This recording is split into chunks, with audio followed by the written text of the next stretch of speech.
오래전에 중국에 말씀 사역 때문에 이렇게 갔습니다. 거의 한 20년 이렇게 넘는 것 같아요. 석현이라고 하는 그 지역에 가서 이렇게 저녁에 말씀을 전하기 위해서 기다리고 있는데 몇몇 분들이 이렇게 나와가지고 자기들 너무 기뻐가지고 찬양하는 시간을 갖겠다고 그래요. 어쨌든 은혜스럽게 이렇게 부르는 걸 봤습니다. 그리고 또 이분들이 들어가고 나니까 몇 분들이 또 나오더라고요. 나오더니 이번엔 이분들이 춤을 추는 거예요. 그래서 제가 저건 뭐냐고 했습니다. 이랬더니 너무 기쁘고 좋다는 거예요. 그리고 그분들이 얘기하는 게 정말 오랜만에 한국에서 이렇게 목사님이 오셔서 이렇게 말씀을 전하고 하는데 그게 너무나 감사해가지고요. 그래서 마음속에 너무 이렇게 기쁘고 또 감사해서 자기들이 찬양도 하고 이렇게 춤을 춘다고 그런 얘기를 해요. 한 10분 가까이 이렇게 춤을 추다가 이렇게 들어갔습니다. 그래서 제가 물었어요. 도대체 찬양은 알겠는데 저 춤은 뭐냐 이러고 있습니다. 그분들이 말하기를 성령춤이라고 그런 얘기를 했어요. 그래서 저런 게 성령춤이구나. 보면 사실은 이들이 너무 기뻐하는 그런 모습을 봤고요. 그리고 진심으로 참 감사한 이런 것을 이렇게 표정으로 또 말로 또 여러 가지 찬양으로 이렇게 표현하는 것을 보게 됐습니다.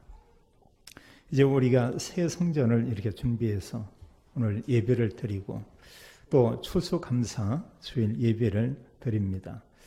모든 성도가 그렇지만 저는 개인적으로 참 너무나 이렇게 감사하더라고요.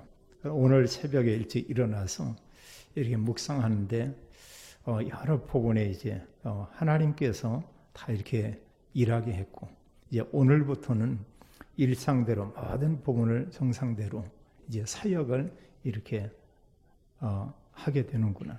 그런 마음이 이렇게 오게 됐습니다. 그러면서 마음이 참 이렇게 평안해지는 것을 보게 되고요. 그러면 거의 뭐 2-3달 동안은 이게 뭐 있는가 이랬더니 하나님이 거기에 집중하게 이렇게 했어요. 집중하게 해서 그 모든 일을 이렇게 마치게 했고 또 여기에 모든 성도들이 이렇게 함께해서 우리가 은혜로운 또 성전을 이렇게 또 준비하게 됐습니다. 여기 오늘 말씀처럼요. 우리가 감사한 일들을 우리가 좀 생각을 하고 나름대로 우리가 기록을 해보면 좋겠어요. 뭐 이 시간에 우리가 생각할 수 있고요. 또 예배 끝난 이후에도 우리가 한번 생각만이 아니고 한번 좀 이렇게 기록도 해볼 필요가 있습니다. 그러면 좀 이렇게 달라요. 그게 전혀 없다. 이러고 하면 많은 생각을 해야 됩니다. 나는 정말로 감사한 게 없는 것 같다. 이러면 방법은 2가지밖에 없어요. 뭔가 이렇게 회초리로 좀 이렇게 맞든지요. 아니면은 금시. 우리가 믿는 성도들의 방법은 나는 도무지 보면 하나님 준 은혜가 큰데 감사한 게 너무 이렇게 없다. 이런 분은 좀 이렇게 물은 먹더라도 식사를 좀 금해 볼 필요가 있습니다. 그러다 보면 많은 생각을 하게 돼요. 분명한 것은 하루쯤 되면 배고프구나. 이건 알게 되죠. 자, 안 먹으면 배고픈데요. 하나님이 엄청난 은혜를 주는데 그 은혜는 내가 느끼지 못한다. 그게 나의 영적인 상태다. 이렇게 보면은 틀림이 없겠습니다. 우리가 성경에서도 이런 믿음의 사람들의 특징은 하나님의 언약을 굳건히 붙여왔고 이들은 늘 감사했죠. 그 감사 이걸 가지고 또 이들은 많은 사람을 만나고 많은 사람을 살렸던 것은 우리가 보게 됩니다. 그럼 우리가 감사한 이런 일 가운데서 하나는 하나님께 또 사람들에게 또 나와 관계된 모든 일에 대해서 나는 정말 감사하고 있는가? 분명한 사실은 하나님 앞에서 우리는 무엇보다 구원받은 것 여기에 대한 감사가 있어야 될 것입니다. 바울은 구원의 감사가 평생 동안 충만했고요. 다윗 같은 경우도 하나님이 구원해 주신 그것을 평생 동안 찬양하고 고백한 것은 우리가 볼 수 있습니다. 저는 개인적으로 볼 때요 구원이 너무나 감사했고요. 또 오늘날 얼마나 많은 목사님들이 있습니까? 그러나 제가 막 대단하다 전혀 그게 아니고요. 복음 가진 목사라는 거 이게 한편에 참 이렇게 감사하고요. 또 하나님의 은혜 가운데 여러 성도들의 기도와 마음이 담겨서 또 이렇게 성전이 건축되는 거 참 감사하죠. 개인적으로는 큰 규모 있는 건물은 아니지만 이런 공사하는 걸 3번째 지금 하게 되는 거죠. 맨 처음에 동네 와서 적은 홀을 꾸미고 거기에 이제 방을 이렇게 2개를 만들었습니다. 하나는 이제 잠자는 방이고요. 또 하나는 이제 공부하고 목양실 이런 방. 선호를 직접 했어요. 그 당시는 이제 장롱 하나 살 만한 그런 돈이 없더라고요. 근데 어느 분이 보니까 장롱을 버리고 다른 거 구입한다고 그래요. 그래 방을 가서 이렇게 재보니까 안 맞는 거예요.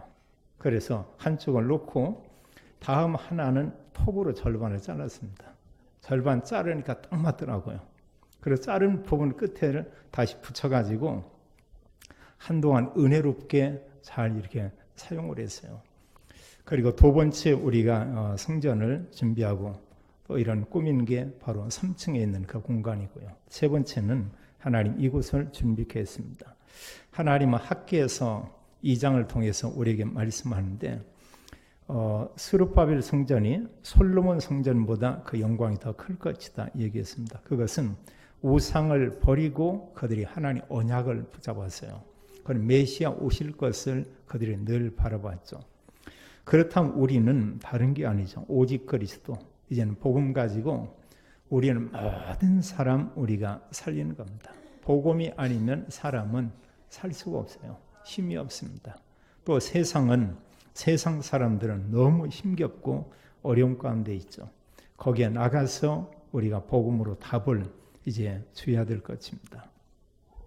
또 사람들에게 여러 복음에 이런 감사한 일이 있지만 저는 하나를 꼽는다고 하면 이 만남이 축복이었어요. 복음 가진 교단과의 만남, 또 복음 가진 초창기 목회자와의 이런 만남, 또 복음 가진 소망교회 모든 성도들과의 이런 그 만남, 제게는 너무 참 중요했고요. 많은 축복이 있지만 사람과의 관계에서는 만남이 최고의 축복이었다. 이렇게 말할 수 있겠고요. 그럼 모든 일에 대해서는 그냥 지금 이 시점에서는 그냥 다 감사하더라고요. 뭐 한두 가지가 아니고 모든 일이 뭐 때로 좋은 일이든 그렇지 않았던 거든 어느 것이든 모든 게 다 참 이렇게 감사하다. 근데 우리가 이런 부분에 이제 감사한 것은 예배 후에 좀 나름대로 한번 좀 기록을 해볼 필요가 있습니다. 그걸 가지고 우리가 또 기도할 수도 있고요. 우리 자녀들에게나 다른 성도들에게 나누면서 우리가 포럼도 할 수 있겠죠. 하나님께서 이스라엘 백성들을 구원해 내시고 그들에게 준 언약의 말씀이 있습니다. 그게 사실은 바로 새 절기예요. 여러 제사가 있지만 가장 중요한 구약의 회개의 메시지가 그게 바로 새 절기의 이런 내용이죠. 그래서 이스라엘 백성들을 애굽에서 구원해 내자마자 하나님이 하신 말씀이 있죠. 이 성경 구절은 우리가 같이 한번 찾아서 한번 읽도록 하겠어요. 그럼 출애굽기 23장 14절로 17절을 읽겠습니다. 출애굽기 23장 14절로 17절이 되겠습니다. 하나님이 이스라엘 백성들을 430년 만에 애굽에서 구원해 내시고 이 말씀을 주었죠. 함께 읽겠습니다. 너는 매년 3번 내게 절기를 지킬지니라. 너는 목요평의 절기를 지키라. 내가 내게 명령한 대로 아비월에 정한 때에 이래 동안 목요평을 먹을지니 이는 그 달에 내가 애굽에서 나왔음이라. 빈손으로 내 앞에 나오지 말지어다. 맥주절을 지키라. 이는 내가 수고하여 밭에 뿌린 것에 첫 열매를 거둠이니라. 수장절을 지키라. 이는 내가 수고하여 이룬 것을 연말에 밭에서부터 거두어 저장함이니라. 내 모든 남자는 매년 3번씩 주 여호와께 보일지니라. 아멘. 목요병의 절기, 이게 6월절이 되겠고요. 맥추절, 오순절, 77절 같은 절기가 되겠습니다. 또 여기 보면 수장절, 또 초막절, 오늘날로 보면은 추수감사절, 이런 절기하고 이렇게 연관성이 있죠. 하나님께서 이스라엘 백성들을 구원해 내시고 새 절기를 지키라 이렇게 말씀했죠. 그 첫 번째가 바로 이제 6월절이죠. 그래서 오늘 우리가 추수감사절 예배를 드리는데 그 이전에 중요한 점검은 그겁니다. 나는 정말로 구원받은 하나님의 자녀인가? 구원받았다면 이보다 더 큰 축복이 없어요. 이 구원 자체는 또 완전하죠. 구원이 취소된다. 그럴 수가 없습니다. 그래서 하나님께서 오직 그리스도를 인해서 우리를 구원해 내시고 하나님 자녀가 되겠다. 여기서 우리는 구원을 잘 알고 있죠. 그러나 우리가 세 가지 부분은 점검을 해야 됩니다. 우리가 죄라고 하는 것. 하나님은 말씀하기는 모든 죄를 다 끝냈다. 이렇게 말하고 있고요. 또 하나는 하나님 떠나서 인간은 결국은 마지막에 가는 곳이 영원한 지옥이다. 지옥의 저주에서 완전 우리가 해방됐다. 우리가 가는 마지막 정류장, 마지막 터미널, 그곳은 바로 이제 영원한 천국이죠. 또 성경은 우리가 말씀하기를 눈에 보이지 않지만 계속해서 재앙을 주는 이 사탄이라는 영적 존재에 대해서 말하고 있습니다. 이게 불신자들은 다 망하게 만들고요. 구원받은 성도는 속이고요.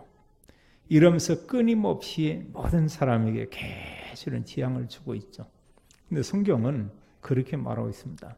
사탄의 손에서 우리를 해방시켰고 이뿐이 아니고 사탄의 권세를 꺾는 이런 권능을 우리에게 줬다. 이렇게 말하고 있죠. 그래서 우리는 그리스도의 삼직 이 부분을 다 알고요. 복음 전할 때 그 내용을 우리가 반드시 전해줘야 되죠.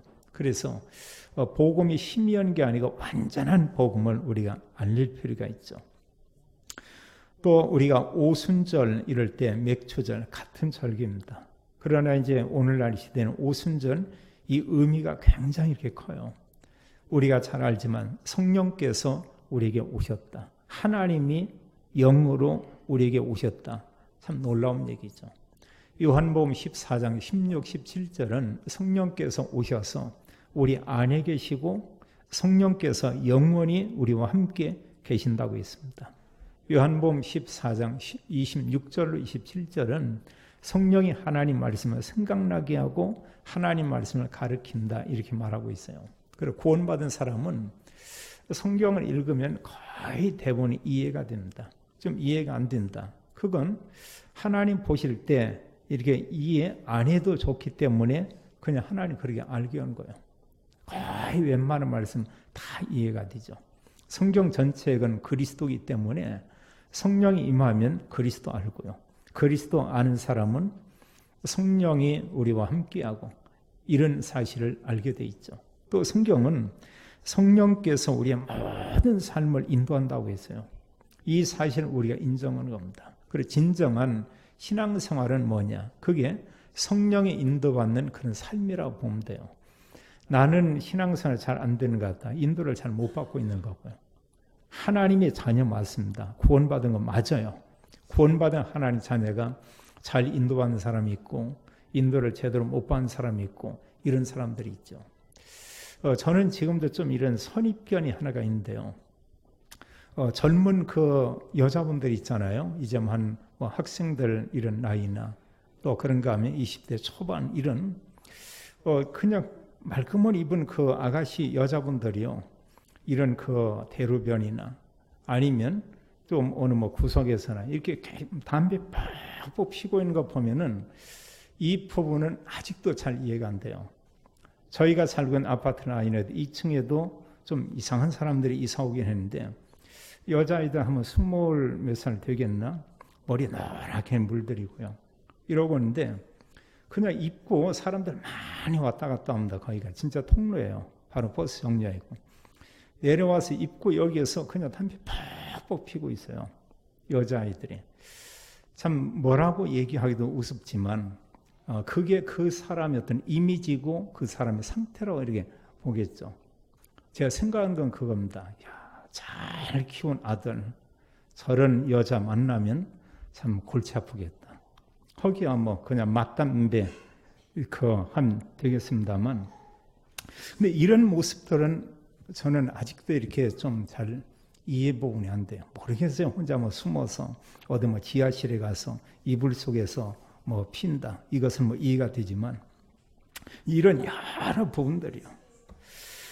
자, 성경은 우리에게 말씀하고 있습니다. 성령께서 가만히 계시는 게 아니고 분명히 역사한다고 했어요. 기준이 뭐냐? 우리가 말씀 붙잡고 조금만 그냥 기도하면 됩니다. 또 말씀 붙잡고 기도한 사람이 조금만 우리가 행동하면 되죠. 그 언약의 말씀을 누구 얘기한다. 이때 성령의 역사예요. 그 말씀과 어느 현장에 간다. 이때 성령의 역사입니다. 우리가 기도하는 가운데 우리가 가는 곳에 모든 흑암이 무너지고 하나님 나라 임하게 하옵소서. 언약 가진 사람이 갈 때 사실 그런 일이 일어나죠. 또 언약 가진 사람은 영적인 상태가 어느 정도 이렇게 보입니다. 보이기 때문에 말할 수 있어요. 영상처럼 보이는 게 아니고 이렇게 뭐가 있잖아요. 그 있습니다 보면은요. 이런 부분이. 그런 메시지에 딱 하면 그 이제 답이 된다고요. 그래 그 사람은 내가 정말 그 말씀 통해서 내가 답을 찾았습니다. 이런 고백들을 많이 한 걸 우리가 보게 됩니다. 우리가 구약의 수장절, 초막절 사실은 같은 지금 절기로 지키고 있습니다만 너무나 감사한 게 이게요. 긴 시간이 지나고 지금 한 3,500년 이쯤이 됐죠. 근데 이게 그대로 내용이 교회 안에 있다는 것입니다. 그게 사실은 추수감사절이에요. 1년의 모든 것을 우리가 돌이키면서 하나님 감사하고요. 농부들은 추수한 걸 가지고 하나님께 감사를 드렸고 하나님께서 그 백성들에게 이스라엘 백성들에게 한 해 동안 추수하고 거둔 걸 가지고 하나님께 감사하며 또 광야를 지났을 때 하나님 함께 했던 그 은혜를 기억하며 드리게 된 절기가 바로 이제 그 수장절이었죠. 오늘날은 추수감사절. 여기에 우리가 알지만 추수감사절과 수장절에 중요한 이런 의미가 있죠. 그냥 단순한 곡식을 거둔다. 이게 아니죠. 중요한 것은 구원받은 하나님의 자녀가 천국 가서 영원히 산다는 거예요. 이런 약속이 있습니다. 그거보다 사실 이 땅에서 우리에게 더 중요한 것은 천국에 가는 건 당연하지만 이 땅에서 하나님 나라를 누린다. 그 내용을 하나님 나라의 일 이렇게 얘기했습니다. 그래서 우리가 그 하나님 나라의 일은 또 뭐냐 할 때 그리스도 언약 붙잡고 사는 삶이 하나님 나라의 일이에요. 그 언약을 붙잡고 이 땅에 살고 있다. 그 사람이 있는 곳, 그 사람이 가는 곳에 하나님 나라가 임한 것이죠.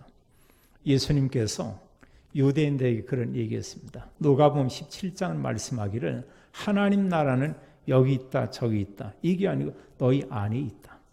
너희 안에 그리스도가 있다면 하나님 언약의 말씀이 있다고 하면 하나님 나라가 너희 안에 임한 것이다.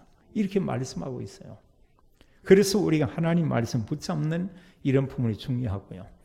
우리가 당연히 천국까지만 이 땅에서 하나님 나라, 천국의 축복을 누릴 수가 있죠. 바울은 빌립보 3장 20절에 그런 고백합니다. 오직 우리의 시민권은 하늘에 있는지라 이렇게 얘기하고 있어요. 이 땅에 우리의 시민권이 있지만 하나님 나라 천국에 우리의 시민권이 있다. 바울은 그걸 가지고 이 땅에 살았죠. 그래서 하나님 나라를 많이 누린 사람이 바울이라고 볼 수 있고요. 구약에서 대표적으로 다윗이 그런 은혜 속에 축복 속에 있었습니다. 두 분들의 큰 공통적인 한 그 고백이 뭐냐면 그게 감사했어요. 많은 부분에 감사를 고백합니다. 우리가 가정에서 그러고요. 또 직장에서 그러고요. 어떤 모임에서 그러고 몇몇 사람들에게 아주 작은 건데 그걸로 인해서 너무나 감사하다. 이럴 때 사실은 사람들은 많은 힘을 얻습니다. 저 같은 경우도 그래요. 어느 분이요. 좀 이렇게 듣기에 좋은 말 한마디 한다. 그게 굉장히 힘이 되더라고요. 근데 만약에 목사지만도 어느 분이 어떤 말을 하는데 좀 과격한 말을 한다든지 좀 공격적인 말을 한다든지 좀 보면은 뭔가 보면은 이렇게 듣기에 기쁘지 않은 말을 한다. 이러고 하면 마음이 좀 이렇게 상하죠. 우리가 이런 말들은 이게 또 이제 기억난다고요. 많이 보면요. 우리가 이제 그런 날 생각은 안 좋은 말은 그 시간을 잃어버리게. 이런 걸 갖고요. 좋은 말은 평생 동안 계속 기억하고, 우리 사람에게도 마찬가지죠. 사람에게도 누구나 장단점이 있습니다. 그냥 좋은 거 보는 거예요. 그거 기억하는 겁니다. 그러면 모든 사람을 볼 때마다 참 기쁘죠. 그럼 너무나 감사하죠. 근데 만약에 다른 면을 본다고 하면 이게 힘들어지는 겁니다. 피곤해지는 겁니다. 믿음의 사람들은 늘 감사했던 것을 보게 돼요. 오늘 우리는 추수감사절 예배를 드리는데, 추수감사절에 우리가 회복하고 우리가 생각할 몇 가지가 있습니다. 그중에 첫 번째는요, 1년 동안을 우리가 돌이켜보며 우리가 감사하는 거예요. 한 해 동안 우리가 돌이키면서. 저는 추수감사절 하면 도시에서의 추수감사의 의미는 잘 이렇게 모르겠어요. 그냥 특별 헌금한다 이런 정도인데, 어릴 적에 시골에서의 추수감사절은 굉장한 행사였습니다. 교회에 보면 일단은 성도들, 교인들이 뭘 막 교회 막 가져와요. 그걸 또 막 싸놓습니다. 그리고 감사절날 가보면은 뭐 쌀도 이렇게 막 푸대가 아니고 가마니로 이렇게 막 쌓이는 경우 있어요. 또 호박 이런 게 큰 거 있어, 그걸 가지고 어느 사람 또 막 고구마 있지 않습니까? 이렇게 왕고구마 이런 것도 고구마를 가져. 뭔가 가져오는 말은, 어떤 사람은 감이 있으면 또 감나무에서 감을 좀 잘라가지고 또 감을 이렇게 막 가져오는 사람이 있고. 그리고 감사절 때 보면 강단이 뺑 돌려가지고 시골 교회지만 뭔가 가득해요. 심지어는 또 배추를 이렇게 뽑아가지고 그걸 좀 이렇게 해서 가져다 놓은 사람이 있고. 이제 그런 모습만 봐도 감사절이구나. 또 이제 이런 절기 때 시골 교회도 꼭 하는 게 있습니다. 밥을 해 먹고 이렇게 시골이지만 떡을 해서 음식을 나누는 이게 있었어요. 제 기억에도 이렇게 추수감사절, 성탄절, 또 이런 부활절, 맥주절, 이제 그 위에는 시골에선 먹을 거란 건 거의 없어요. 뭐 떡 같은 거 참 귀합니다. 그러니까 아이들이 동네에 전빵 하나도 없었고요. 그럼 뭘 이렇게 하면, 이제 심지어 교인들이 그런다고요. 저기 어디에 보면 누구는지 오늘 희재 지낸다더라. 그 산이 어디 있다더라. 교회 애들이 다 교회에 대한 우상에 대한 거 전혀 몰랐고요. 그 떡 얻어 먹으려고 희재떡이요. 그 산까지 겨우 올라가는 겁니다. 가서 그거 하나 받아 먹고 그냥 오고요. 이게 어릴 적에 그런 기억들이 있어요. 이만큼 사실은 제가 어릴 때 모습을 보면 교회에 복음 이런 부분을 참 거의 말하지 않았던 것 같고요. 또 우상이라고 하는 부분은 정말 전혀 몰랐습니다. 또 영적인 부분에 대해서는 더더욱 모르고요. 왜냐하면 얘기 안 하니까. 어느 면 오늘날 교회가 그러지 않겠는가. 수년 됐습니다만 어느 목사님하고 좀 이렇게 논쟁한 경우도 있었어요. 두 가지를 가지고 논쟁했습니다. 그분이 지금도 목회하고 있어요. 저한테 이제 대뜸 만나자고 하더니 물은 게 그거 있어요. 하나는 뭐냐면, 어떻게 예수님 믿으면은 죄사함 받냐는 거예요. 그러면서 제가 보면은 성경이 그렇게 말하지 않느냐. 예수 그리스도 믿으면 우리 죄사함 받는다. 근데 대뜸 그러더라고요. 그럼 목사님은 죄가 없습니까? 그러니까 죄사함 받았다고. 그랬더니 이분이, 목사님은 죄를 짓지 않습니까? 죄를 짓는다. 그 말을 하자마자 보라고, 목사는 죄인이라고. 그리스도께서 모든 죄를 해결하는 거다.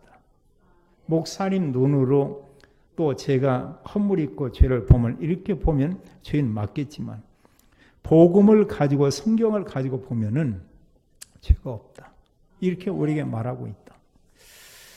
그러니까 그 죄사함이 뭔가를 잘 모르죠. 또 하나 이제 모르는 게 있었습니다. 대뜸 하더니 제사 지내는 게 그게 왜 우상숭배냐는 거예요. 우상숭배는 그게 아니지 않냐. 그게 우상숭배 아니냐. 하나님 외에 다른 거. 섬기고 절하고 비르고 기도하면 그 우상숭배는 거다.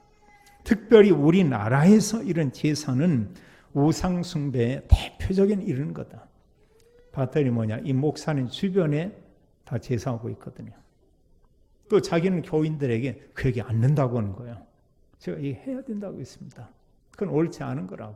분명히 성경은 제사는 귀신에게 하는 것이고, 제사 지내면 이런 재앙이 온다고 말하고 있다고. 고린도전서 10장 20절은 이방인들 믿지 않는 사람들이 제사하는 것은 귀신에게 하는 것이요 하나님께 하는 것이 아니다. 이렇게 말했거든요. 근데 목사님 그게 왜 보면 우상 숭배냐는 거예요. 이렇게 계속 따지면 한 말이 없죠. 제가 그분께 이제 헤어지면서 물은 게 있습니다. 목사님 죄사함 받았습니까? 대답이 죄 없는 인간이 어디 있냐고. 죄 없는 인간이. 알겠습니다. 이렇게 왔는데 그 뒤에는 이분이 우리 복음 좀 접했거든요. 이 사역 안 하더라고요. 그 뒤에는. 그리고 본인이 그런 가운데 있어요. 그래서 제가 여러 생각을 했습니다.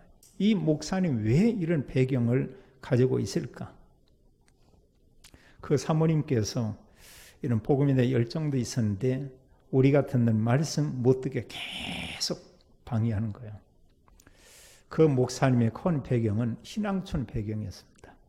어머니, 아버지 그 가족 거기에서 자랐어요. 그러니까 그 어릴 적에 청소년기에 그게 들어갔다가 어느 날 이제 그 자기가 이제 신학을 하고 목사가 되긴 됐죠. 근데 그 뿌리가 깊게 이렇게 있는 겁니다. 우리가 알자면 오직 그리스도 이게 아니면 구원받을 수 없죠.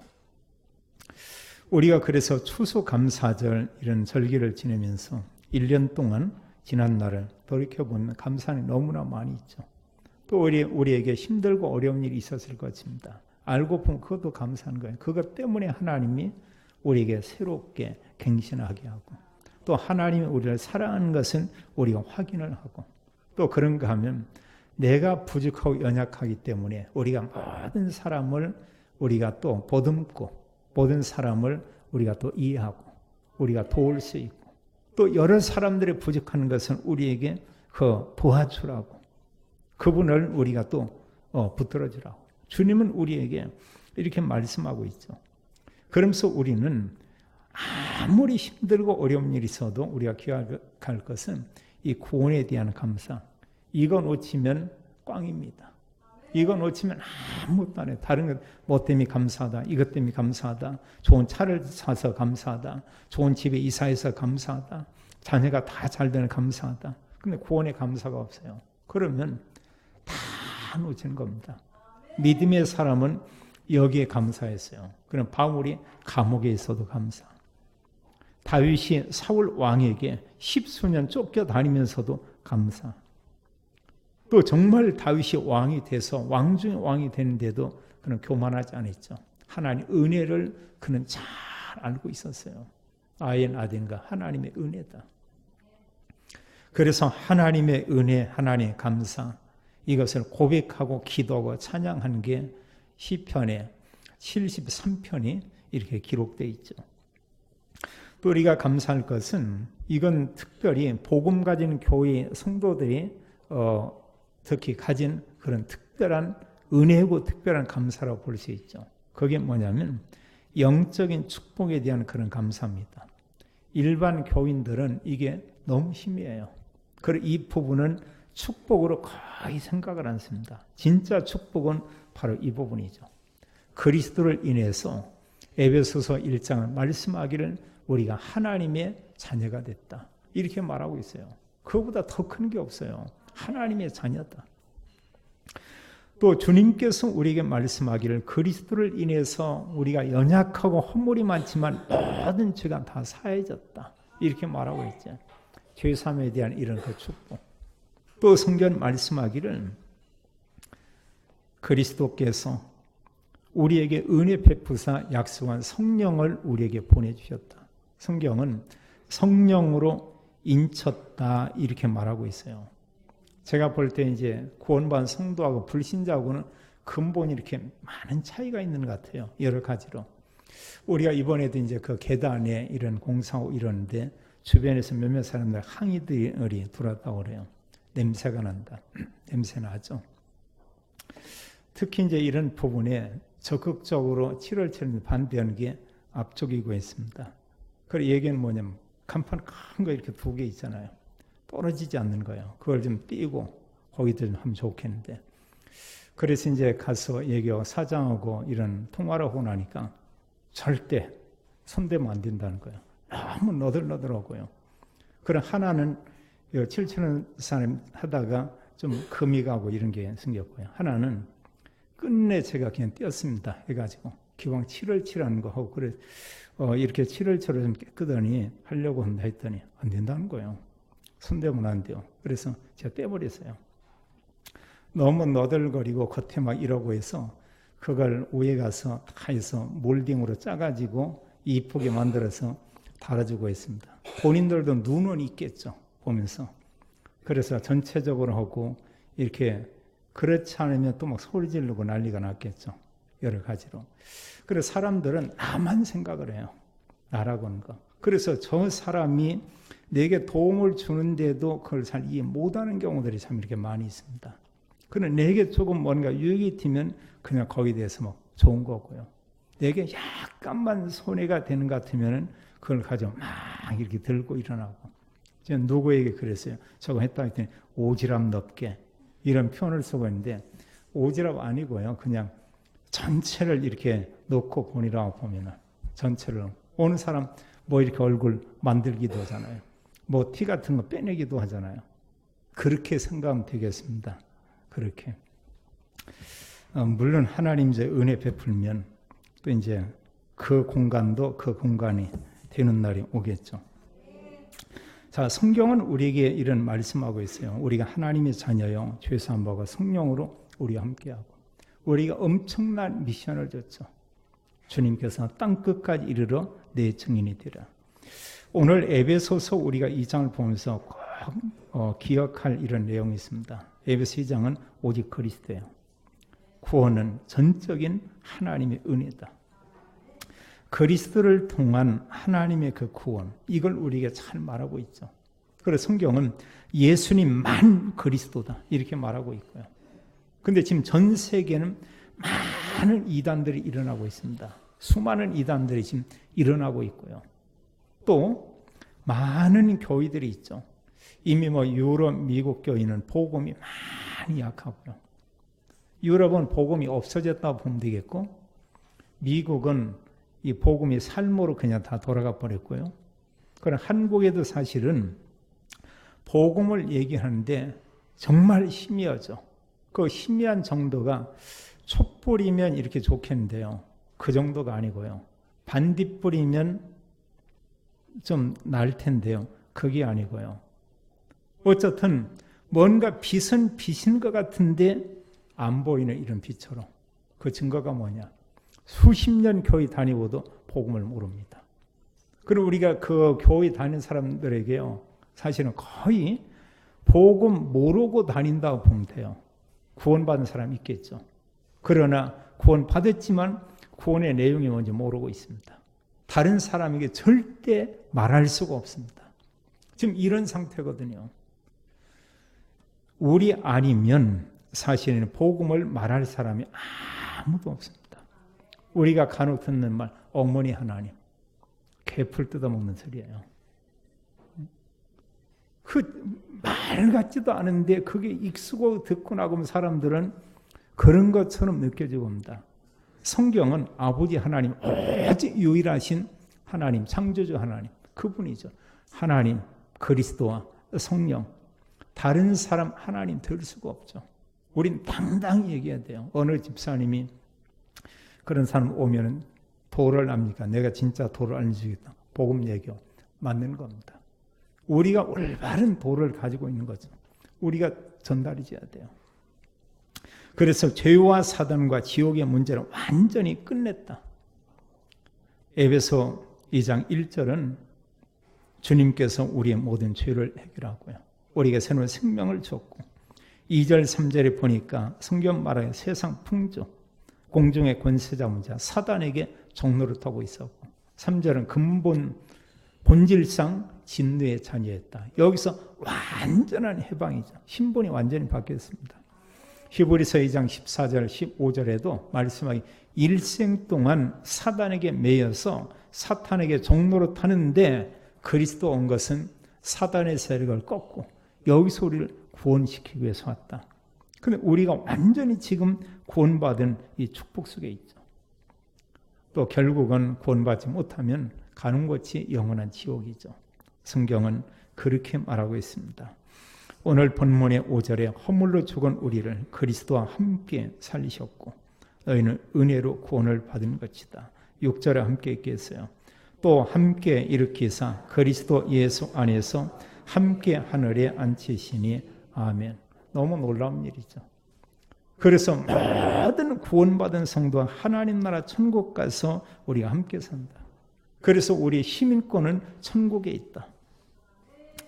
이런 구원의 성경은 우리의 노력, 수고 이게 아니고요. 세상 지시 그게 아니고 하나님의 은혜다. 이렇게 말하고 있죠. 2장 8절을 9절을 같이 한번 읽겠어요. 너희는 그 은혜에 의하여 믿음으로 말미암아 구원을 받았으니 이것은 너희에게서 난 것이 아니요 하나님의 선물이라. 행위에서 난 것이 아니니 이는 누구든지 자랑하지 못하게 함이라. 아멘. 구원은 전적인 하나님의 은혜다. 이렇게 말씀하고 있죠. 이게 놀라운 거예요. 그러면 구원받은 성도는 어떤 삶을 살아야 하냐? 성경은 마지막에 매번 결론은 그겁니다. 그 결론이 사실은 그 미션인데요. 그게 뭐냐면 전도자의 삶이에요. 10절은 말씀하기를 이제 그리스도 예수 안에서 선한 일을 위하여. 이 선한 일이 뭐냐? 이게 전도자의 삶입니다. 많은 게 있죠. 그냥 우리가 순수히 세상 사람 착한 일하고는 의미가 다릅니다. 선한 일. 이 복음을 알리는 것. 그래서 성경은 모든 민족, 만민, 땅 끝까지 이르러 내 증인이 되리라. 이렇게 말씀하고 있죠. 하나님께서 우리에게 은혜로 구원받게 했습니다. 하나님께서 구원과 함께 영적인 축복, 우리의 삶의 모든 것은 하나님이 다 약속을 했어요. 하나님의 자녀, 하나님이 알고 있습니다. 이스라엘 백성들을 구원해 내시고 그들의 필요한 것을 다 공급했습니다. 하나님께서 우리에게 어떻게 은혜를 베푸셨는가? 우리가 지난 날을 돌이켜보고요. 그럼 앞에 대한 그 미래 우리가 염려할 필요 없어요. 하나님이 아십니다. 분명히 인도합니다. 결국은 가다가 우리가 올라가든 떨어지든 문제가 생겼든 마지막 가서 보니까 하나님 나라 영원한 천국, 거기에 가서 엄청난 하나님이 영적인 축복과 상급 우리가 다 주겠죠. 그래서 우리는 언약을 붙잡고 하나님 주신 영적인 축복을 누리고 우리가 증인의 삶을 사는 겁니다. 이때 주님은 우리의 필요한 모든 것을 하나님 다 주실 것입니다. 꼭 기억할 것은 우리는 평생 감사하는 삶, 또 평생 우리는 전도자의 삶, 이 축복 누리는 모든 성도, 또 렘넌트, 믿음의 가정이 되기를 예수님의 이름으로 축원합니다. 하나님 참으로 감사합니다. 저희들에게 은혜 베푸사 예수님만이 그리스도인 유일한 복음을 알게 했습니다. 하나님의 자녀가 되었습니다. 하나님의 성령으로 우리와 함께 계십니다. 우리의 소원을 두고 하나님의 일, 하나님 하시는 일을 우리에게 부탁하며 세계 복음화의 언약 속에 있게 했습니다. 이 복음 누리며 모든 사람 살리고 이 복음 가지고 모든 일에 우리가 감사하며 일평생 전도자의 삶을 살도록 믿음의 가정을 축복하며 성령 충만 가운데 오력으로 모든 성도와 가정과 산업을 축복해 주옵소서. 주 예수 그리스도 이름으로 기도하옵나이다. 아멘.